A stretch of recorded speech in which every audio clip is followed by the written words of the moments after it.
27 دسمبر 2007 کی خونی شام، بے نظیر بھٹو لیاقت باغ راولپنڈی میں جلسہ کرنے کے بعد واپس جانے لگیں تو خودکش حملے میں انہیں 24 کارکنوں سمیت شہید کر دیا گیا۔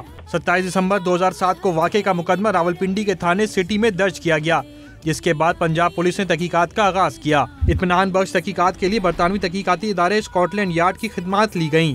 پیپلز پارٹی کی حکومت آنے کے بعد پارلیمنٹ کی قرارداد پر اقوام متحدہ کو سانحے کی تحقیقات کرنے کی درخواست کی گئی۔ اس کے ساتھ ساتھ FIA کو بھی تحقیقات پر لگا دیا گیا۔ دہشت گردی عدالت نے فیصلہ FIA کے چالان پر دیا، لیکن اس دوران FIA کے اسپیشل پروسیکیوٹر چودھری ذوالفقار کو قتل کر دیا گیا۔ 1000 سے زائد شواہد وقوع سے اکٹھے کیے گئے، تاہم بی بی کا بلیک بیری فون کئی سال بعد واش کر کے تحقیقاتی اداروں کے حوالے کیا گیا۔ کڑے، دوپٹہ اور اس طرح کی دیگر اشیاء تاحال پہنچ سے دور رہیں۔ بے نظیر بھٹو قتل کیس 9 سال 8 ماہ تک انسداد دہشت گردی کی خصوصی عدالت میں زیر سماعت رہا۔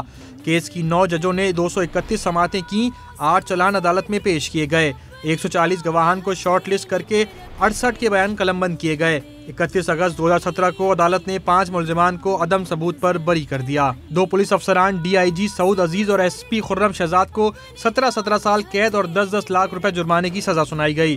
Lahore high court Rawalpindi division bench نے پولیس افسران کی اپیلوں پر سزائیں معطل کر دیں۔